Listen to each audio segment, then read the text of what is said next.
bounds.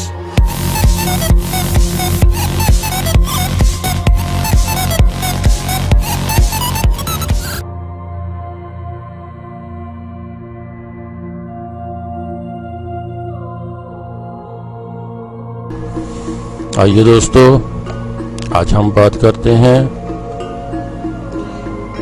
مصر کی مشہور ملکہ کلوپترا۔ جی ہاں، کلوپترا مصر کی وہ شہرہ آفاق فرعون ملکہ تھی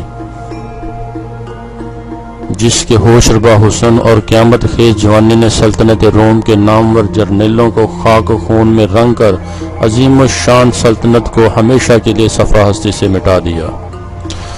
قدرت نے اسے دلکش حسن اور جادوئی شخصیت سے نوازا تھا، لیکن افسوس کہ وہ اس حسن کی قیمت وصول کرتے ہوئے خود نیلامی کی سولی پر چڑھ کر ایک ناقابل فراموش داستان عشق و بے وفائی بن کر تاریخ میں ہمیشہ کے لیے امر ہو گئی۔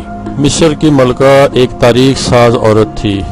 48 قبل مسیح میں اس نے خود سے عمر میں 30 سال بڑے جولیس سیزر کو اپنے دام میں گرفتار کیا اور اس کے بچے کی ماں بنی۔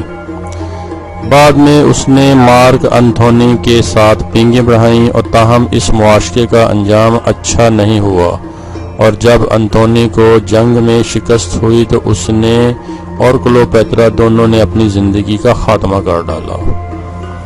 مورخین کے مطابق وہ حسن چاشنی اور ذہانت کی جادوئی ہتھیاروں سے لیس تھی۔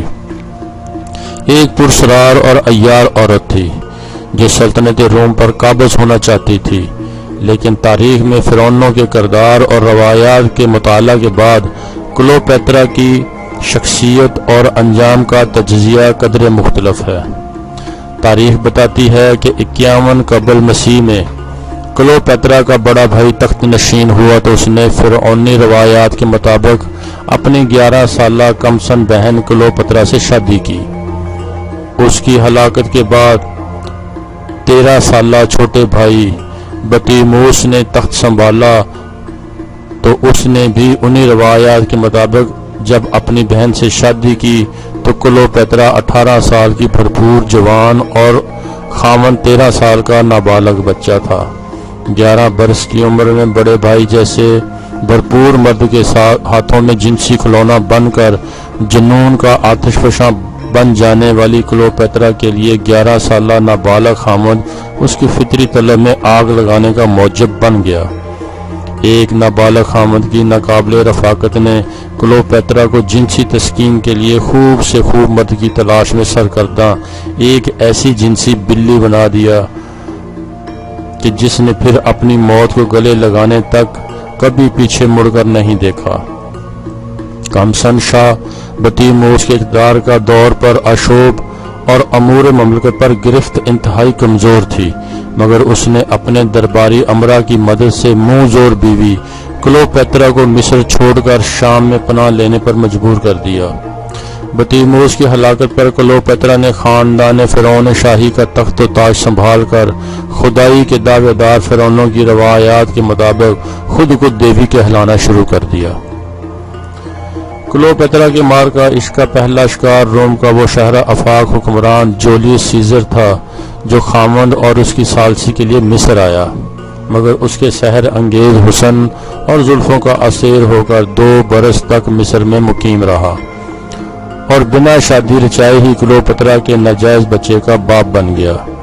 اپنے سب سے بڑے حریف جنرل پامپے کو شکست دینے کے بعد جولیس سیزر نے تخت روم سنبھالا تو کلوپیترا اس کی قربت اور دیگر پرسرار عزائم کے لیے روم میں ہی مقیم ہو گئی، اور یوں عملی طور پر مصر سلطنت روم کا ایک صوبہ بن کر رہ گیا۔